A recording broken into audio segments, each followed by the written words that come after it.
Bienvenidos, bienvenidas a Puntos de Vista. ¿Cómo les va? Muchísimas gracias por estar como siempre del otro lado para iniciar hablando nuevamente, como decíamos ya al momento del pase con nuestros compañeros del Alto Paraná, de temas que están golpeando a la ciudadanía en general, del bolsillo de la gente principalmente, que es lo que se ve más afectado, con algunas iniciativas, leyes que ya se van implementando en distintos puntos. Hoy queremos hablar de todo eso porque son temas que se están tratando en el Congreso Nacional.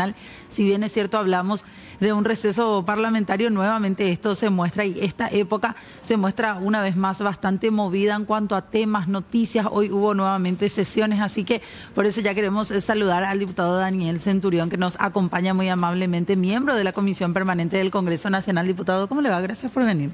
Buenas noches, Fernanda. Un saludo a todo el equipo del canal y a la teleaudiencia que nos está mirando. Una vez más movido el receso parlamentario, ¿verdad? Uno a veces piensa que es una temporada más tranquila en cuanto a actividad legislativa. Realmente sí, mucho ruido legislativo. También desde el Poder Ejecutivo hubo mucho movimiento desde el viaje del presidente a Washington, que generó todo tipo de comentarios y de posiciones. Y en fin, estamos en la Comisión Permanente y tratamos realmente varios temas que son muy sensibles para la ciudadanía. ¿Cómo queda la gente que se va sumando ahora al programa y quiere saber qué pasó con el tema de peaje hoy finalmente? ¿A qué conclusión arribaron con todo lo que estuvieron diciendo los del Ministerio de Obras Públicas?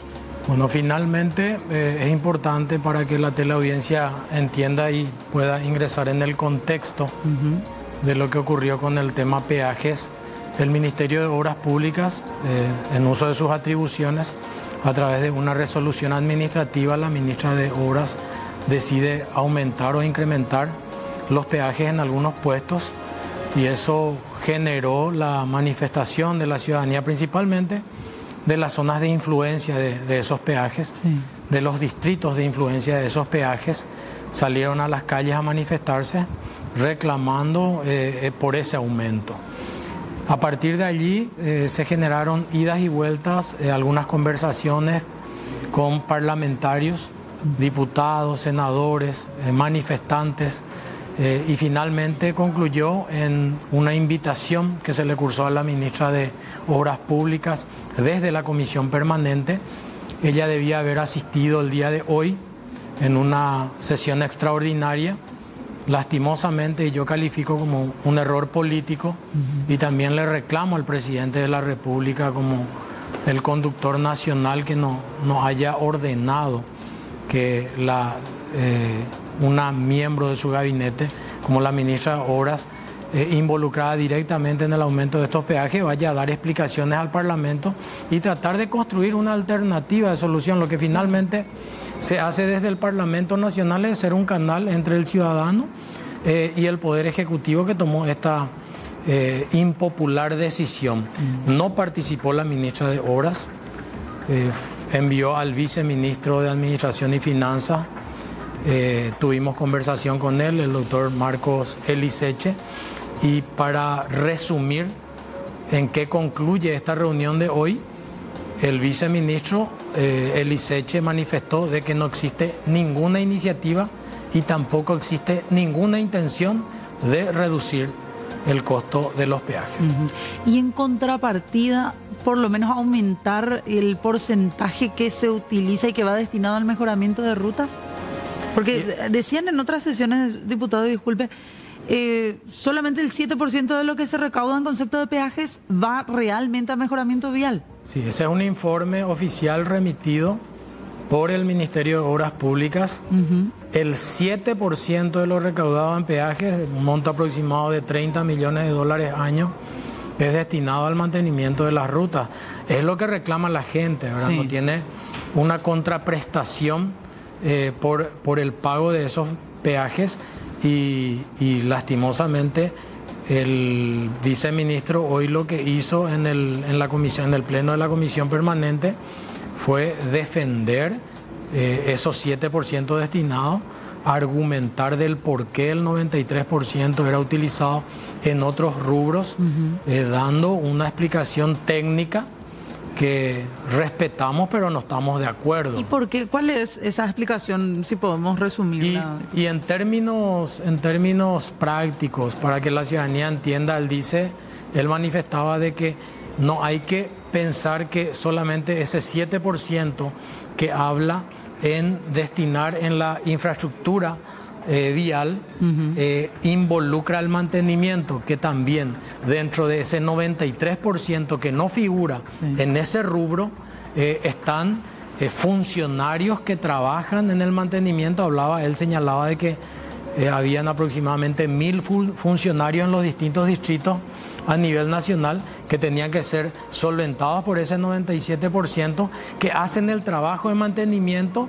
Esos 1.000 funcionarios necesitan combustible, necesitan un montón de requerimientos accesorios que hacen al universo total del 100%. Entonces, que medir de la manera en que nosotros medíamos desde el Parlamento Nacional y lo que interpreta la ciudadanía era errado. Ese es el tecnicismo, la explicación técnica del viceministro, pero desde todo punto de vista, yo creo, reitero, respeto mucho el análisis del viceministro, pero no estoy de acuerdo.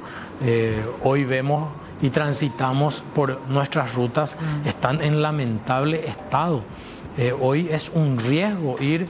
Yo hace poquito fui al departamento de Misiones, semanas antes hice turismo interno, fui hasta Encarnación y en la ruta 1 encuentra trampas mortales. La ruta 1 está horrible. La ruta 1 es una trampa mortal permanente, ya no es solamente allí en la entrada entre Carapeguá y Paraguarí, sino ya en todo el trayecto de la ruta 1, llegando hasta Encarnación, uno se encuentra con cráteres que ponen en riesgo la vida de los que circulan por la ruta. Entonces, mal uno puede justificar un aumento de esta manera, de manera absolutamente, repito, unilateral, como realizó el Ministerio de Obras Públicas. ¿Y cuánto se prevé recaudar? ¿Se dieron cifras incluso de cuánto se prevé recaudar con esta nueva suba? No, eso no se tocó los montos que ellos están previendo, y tampoco hablaron del destino, sino simplemente continuar con la misma hoja de ruta trazada por el Ministerio de Obras Públicas en cuanto a la inversión de todo ese monto que se recauda, y eso sería continuar con esos mismos números. Hablamos de apenas una inversión en el mantenimiento del 7%. Pero no hay posibilidad, ellos reiteran, y de hecho que la ministra hace unas semanas ya era tajante al decir, acá no vamos a discutir siquiera la posibilidad de volver a bajar los precios. Hoy fue categórico el viceministro. ¿Qué dijo? No existe ninguna iniciativa y tampoco existe ninguna intención de reducir el costo del peaje. Hablaban algunos de sus colegas diputados de la posibilidad de cambiar la forma del cálculo mediante la cual se cobra el peaje, hacerlo por kilometrajes recorridos, una cuestión así. Por ejemplo, ayer nos decía el diputado Aguilera, entre otras iniciativas. No se planteó tampoco esa posibilidad. No se planteó, y esas son ya ideas que pueden ir construyéndose a mediano y largo plazo. Pero hoy la ciudadanía se está manifestando, hoy la ciudadanía reclama de que se reduzcan el costo de los peajes, y lastimosamente encontramos una posición firme de parte del Poder Ejecutivo a través del Ministerio de Obras Públicas en no reducir esos costos. ¿Y qué pasa, cambiando de tema, dejando de lado el tema peaje, habilitación de vehículos? Una vez más también hoy fue tema central en la sesión, ¿verdad? Bueno, sí, es otro tema. Realmente a este Parlamento le ha caracterizado anteponer la carreta, poner la carreta antes que los bueyes, ¿verdad? Sí. Uno apresuradamente elabora leyes, y es lo que yo suelo reclamar, la calidad de las leyes que estamos sancionando desde el Congreso Nacional, porque siempre se hace a tambor batiente, sin un análisis amplio, un análisis riguroso, sin dar participación a la ciudadanía o a los sectores involucrados a quienes va a impactar en forma directa la modificación de alguna ley. En este caso, la ley de unificación del costo de la habilitación vehicular, que en el fondo realmente tiene un objetivo noble. A mí me parece razonable, porque yo como asunceno y fui concejal municipal, fui testigo de cómo migran los contribuyentes asuncenos, en vez de pagar en Asunción la habilitación, por dar un número, un vehículo que vos en Asunción pagás 1 millón de guaraníes, una camioneta o un vehículo utilitario pagás 400, 500 mil guaraníes, en cualquier municipio del interior del país, inclusive de manera, a través de delivery, te remiten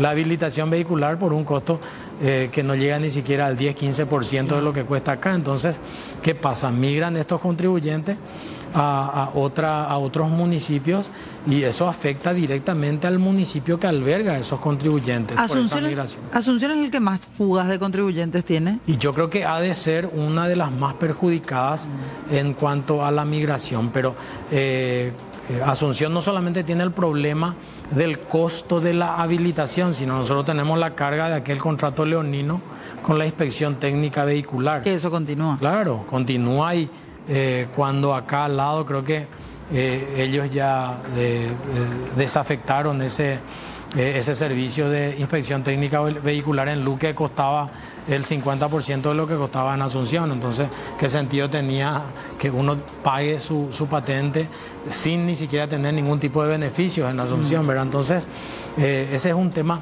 mucho más amplio y que tenemos que debatirlo a profundidad. Pero sí, el impacto en cuanto a la migración, yo creo que Asunción ha de ser una de las ciudades que más ha sido golpeado por ese sistema, que recurren a esos distritos donde encuentran montos que el municipio de manera no arbitraria, sino de manera con una picardía, solventan inclusive sus municipios a través de estas picardías en cuanto al cobro de los tributos, ¿verdad? Bajando absolutamente el costo, haciendo atractivo a que vengan de otras ciudades a gestionar allí su patente vehicular. Entonces, en el fondo, esta ley realmente tenía un objetivo noble, pero no se tuvieron en cuenta ciertas aristas y a partir de ahí se generó también la manifestación de los gobiernos municipales, ¿verdad? Que tendrían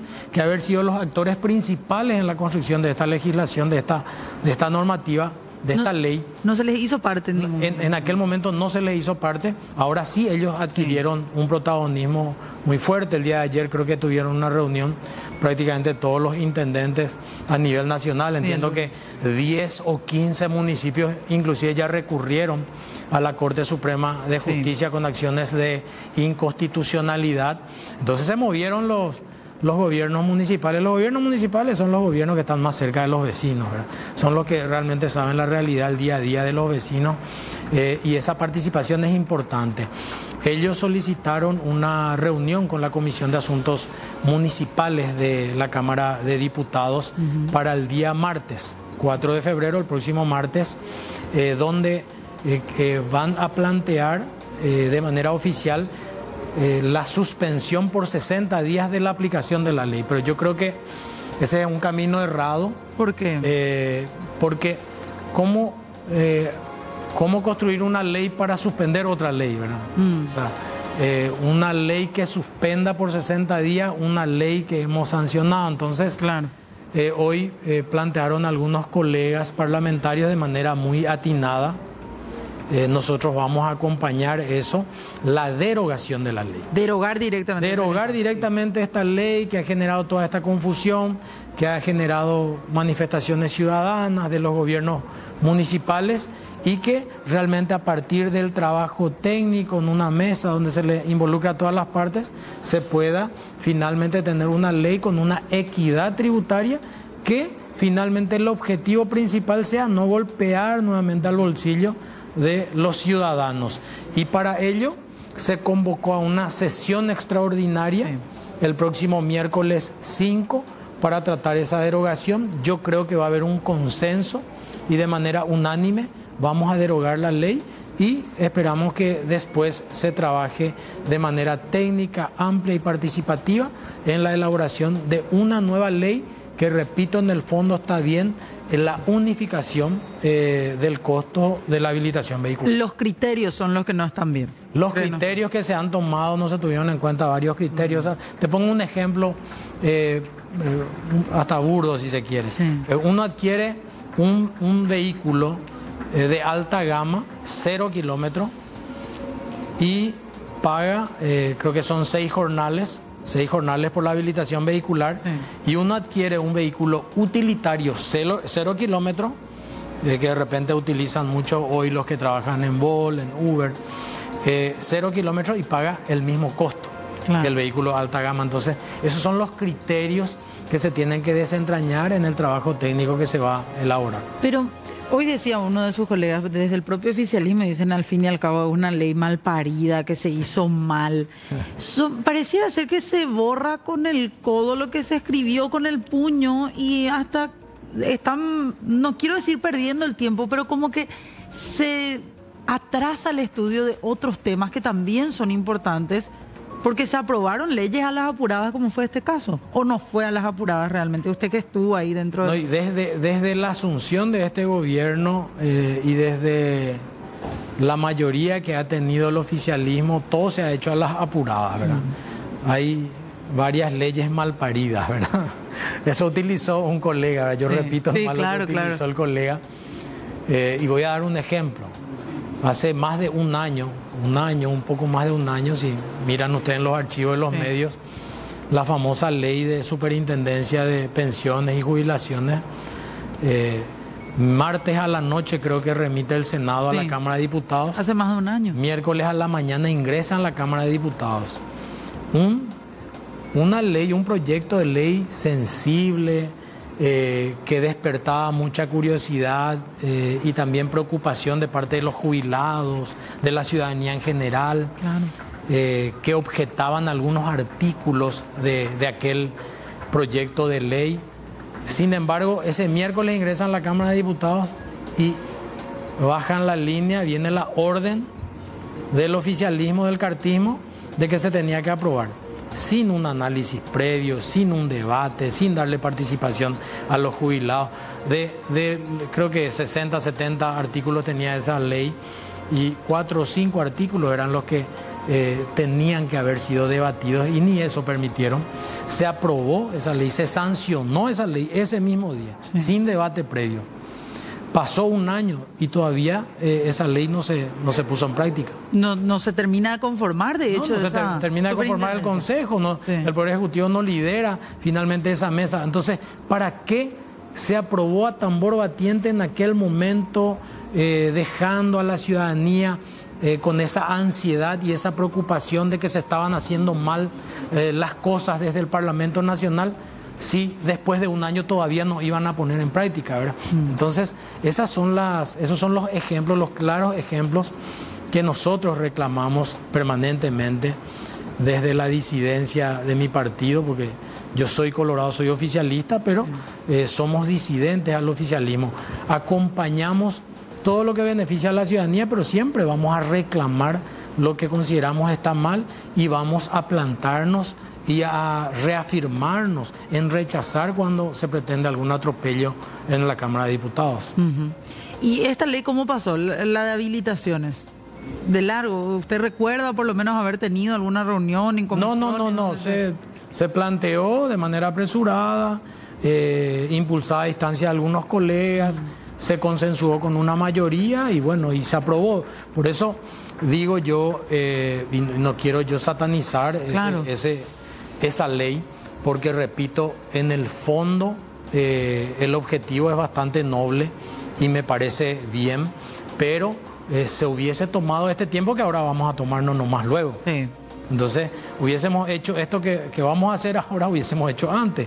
Y aguardábamos 15 días, trabajábamos todos los días esos 15 días, incluirle los fines de semana, y íbamos a tener una ley consensuada y que pueda inclusive satisfacer a la ciudadanía en general. Porque de hecho que pegaron el grito al cielo desde el propio municipio de Asunción cuando se percatan, derogaron una ley, pero no la ley tributaria que le correspondía a Asunción y dejaron de lado también al municipio que quizás, como decíamos, más fuga de contribuyentes. Muchísimos resortes quedaron sueltos. Por eso ahora se va a corregir eso O sea, se quiere incluir también ya Asunción. Sí, no, por supuesto que se tiene que incluir.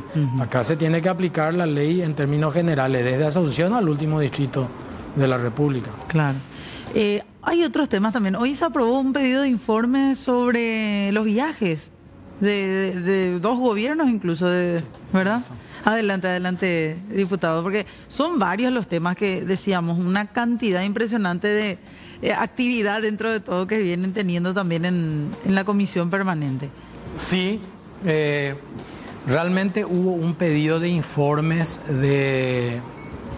del colega diputado Mauricio Spínola, mi colega de bancada, compañero de bancada de la bancada de Fuerza Republicana de la Cámara de Diputados, que había solicitado un informe detallado del viaje del presidente de la República y su comitiva a Washington. En aquella agenda que lo sustancial era participar del evento de la toma de juramento del presidente Donald Trump como presidente de los Estados Unidos. Finalmente, el presidente Santiago Peña no pudo ingresar a aquel evento, generó un bochorno y una comidilla que le dio a toda la oposición, a toda la disidencia, en decir de que una vez más se le hizo meter la pata al presidente de la República, porque él fue con ese objetivo principal, ¿verdad? Después toda esa agenda que tenía era una agenda accesoria absolutamente, ¿verdad?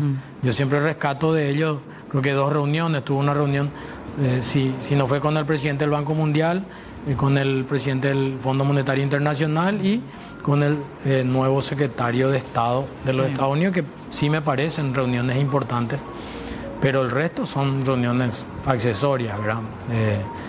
Y solicitó el colega diputado Mauricio Spínola un informe, y hoy el senador Nano Galaverna plantea ampliar el informe solicitado por Mauricio Spínola desde el año 2018, o sea, desde la asunción del gobierno anterior del presidente Mario Abdo Benítez hasta la fecha. Y se habla de todos los viajes que hicieron ambos presidentes. Ambos presidentes, de todos los viajes, detalles de la comitiva, el costo, las erogaciones, las facturas, o sea, un montón de pedidos. Vamos a ver si realmente se cumple ese plazo de 15 días, ¿verdad? Porque el pedido es bastante amplio. Una especie de revanchismo podría ser de decir, bueno, sí, viajó tanto, pero él también. Yo creo que sí. Yo le aprecio mucho al senador Galaverna, Nano Galaverna, a su padre también, lo aprecio, lo respeto mucho. Pero yo creo que fue un pedido más reaccionario al pedido que realizó Mauricio Spínola, porque inicialmente hablaba inclusive el senador de sustituir el pedido de informe de Mauricio Spínola, y yo pedí una aclaración a la mesa, a los secretarios, porque el reglamento habla de ampliación o sustitución, y si es sustitución, dejar de lado el pedido inicial, que tuvo una entrada formal a través de mesa de entrada, se elevó al pleno, se puso a consideración en el orden del día, no así como realizó el senador Nano Galaverna, que él presencialmente solicitó esa sustitución. Después finalmente se corrigió y habló de ampliar el pedido de informe, y hoy yo estaba viendo, no recuerdo por qué medio, hablaban de que se pegó un tiro en los pies, porque creo que según el informe o los informes preliminares, en 4 años Mario Abdo Benítez hizo los viajes que Santi Peña ya hizo en 1 año y medio, ¿verdad? O sea que por lejos el récord en toda la era democrática de presidente viajero va a tener Santiago Peña, ¿verdad? Bueno, y a esperar entonces esos 15 Vamos a esperar. días. No, yo creo que todos los informes que planteen los colegas tiene que tener el acompañamiento, nos guste o no nos guste, porque nosotros tenemos que entender que la transparencia es lo más importante en la gestión pública. No tenemos que molestarnos como se molesta al presidente cuando se le hace preguntas incómodas. Nosotros estamos en la función pública y lastimosamente estamos expuestos, y tenemos que aceptar de que las preguntas incómodas nos van a hacer y tenemos que responder. Y si no nos gusta eso, entonces vayamos a trabajar al sector privado. Totalmente. Bueno, vamos a dejar un ratito las preguntas incómodas o no y tenemos que hacer una breve pausa. Le agradecemos de igual manera al diputado aquí que nos sigue acompañando. Pausa un ratito, ya volvemos. 17 minutos de las 19 horas, seguimos en Puntos de Vista. Estamos hablando aquí con el diputado Daniel Centurión acerca de varios temas que competen a la Comisión Permanente del Congreso Nacional. Ayer no hubo finalmente sesión, no se pudo hablar del tema Pechi y quedaron allí con las manos vacías prácticamente, diputado.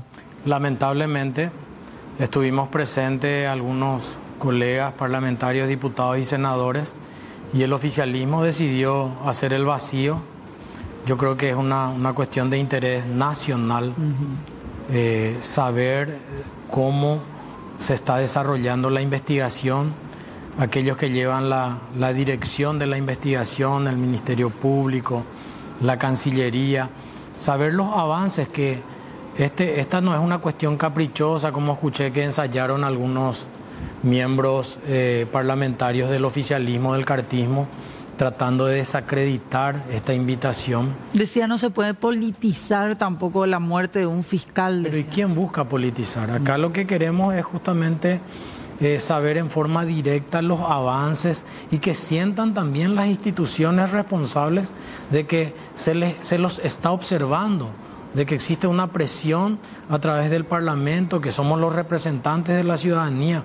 La familia reclama eso, Fernanda. Claro. Esto no es una cuestión caprichosa de Lilian Samaniego o de un grupo de parlamentarios como quisieron plantear desde el cartismo. Al contrario, yo creo que fue una torpeza política. Yo califiqué de torpeza política la decisión del cartismo de hacer el vacío. Primero, aquel debate estéril de que si el reglamento permitía o no permitía que se le pueda invitar a estas autoridades. Después, ante el fracaso de esa tesis, deciden dejar sin quórum, ¿verdad? ¿Por qué no participan o no participaron y podamos finalmente de manera consensuada como parlamentarios informar a la ciudadanía de que existen avances, de que se está trabajando, que vemos de que existe un espíritu constructivo de parte de las instituciones del Poder Ejecutivo, del Ministerio Público, y que se siente una alianza estratégica con el gobierno colombiano? Eso es lo que quiere escuchar la gente, porque no creo de que solamente le interese al recinto parlamentario y a la familia del fiscal Pechi saber quién ordenó el magnicidio del fiscal Pechi desde el Paraguay. Porque, según lo que escuchamos, las investigaciones, los investigadores hablan de que desde el Paraguay salió la orden de asesinar al fiscal Marcelo Pechi. Entonces, todos los paraguayos y las paraguayas queremos saber quién ordenó, quién fue el autor moral y el autor intelectual. Tratar de embarrar esto diciendo de que se quiere politizar, o sea que a cada tema que adquiera interés general, que adquiera interés nacional, que se quiera convocar a autoridades del Poder Ejecutivo para que puedan dar explicaciones de los avances y sentir la presión de que están siendo controlados en su gestión, van a plantear de que es una cuestión politizada. Yo creo que no vamos a avanzar ni en esta investigación ni en ningún tipo de investigación que en el futuro se pudiera dar. Además, no es una especie de ayuda, no es un mensaje más que nada de ayuda a la Fiscalía General del Estado, que tanto se cuestiona su labor, por ejemplo, el hecho de decirles, no, ustedes preséntense nomás que nosotros nos encargamos de dejar sin quórum. Claro, no, y es lo que yo decía. ¿Qué es lo que generó esto? Se instaló el morbo, sí. Se utiliza ahora a través de algunos parlamentarios, algunos medios de prensa, de que desde el oficialismo no se quiere debatir este tema, y que se puede hasta presumir que eso hicieron porque existe complicidad. Miren lo grave que existe complicidad del cartismo, de miembros del cartismo o aliados políticos del cartismo con el crimen, el magnicidio del fiscal Pechi. Es grave. Y eso generaron ellos generaron eso. Yo no me atrevo a acusarle a nadie, al cartismo, ni a ningún cartista. Yo siempre soy institucionalista, sí. Y espero que finalmente la investigación concluya y que los investigadores lleguen realmente a los responsables y que no termine este deleznable magnicidio de manera impune. Eso es lo que yo espero, ¿verdad? Pero para eso estas instituciones tienen que sentir el control ciudadano, tienen que sentir la presión ciudadana, y qué mejor que sea a través del Parlamento Nacional. Como herramienta institucional, ¿verdad? Claro, por supuesto. Ahora, envió después el fiscal general del Estado una nota escueta que básicamente decía que tenían reserva del caso porque habían formado una comisión de investigación con las autoridades colombianas. ¿No convence eso? Sí. No convence, no.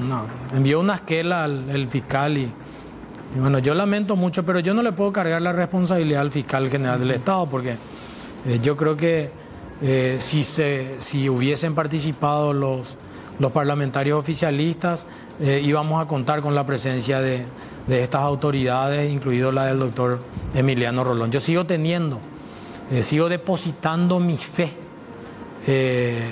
sigo depositando mi optimismo de que el profesor doctor Emiliano Rolón va a dejar un legado en el Ministerio Público, que va a dejar un legado que el Ministerio Público realmente represente a la sociedad, que constitucionalmente tiene el monopolio de la persecución penal y que no va a quedar impune ninguna causa, estando él como fiscal general del Estado. Pero no se ve ese legado todavía, es lo que tanto se cuestiona. Y no se ve, realmente no se ve, pero yo trato de mirar siempre el vaso medio lleno y no medio vacío.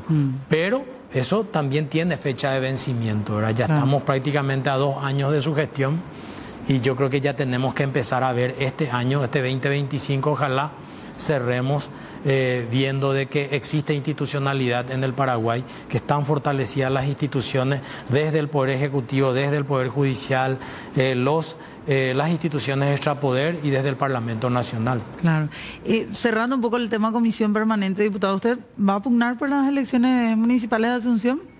Sí, ¿Están analizando todavía? No. Si Dios, la Virgen y la ciudadanía me acompaña, vamos a rescatar Asunción de la situación en la que está, y voy a ser el próximo intendente de la ciudad de Asunción. ¿Y esto puede partir las aguas también a nivel político ya del movimiento en sí, o de los movimientos dentro del Partido Colorado? Y van a empezar a generarse movidas, yo creo que a partir del segundo semestre de este año. Eso es natural, porque la renovación de autoridades municipales es la antesala al 2028.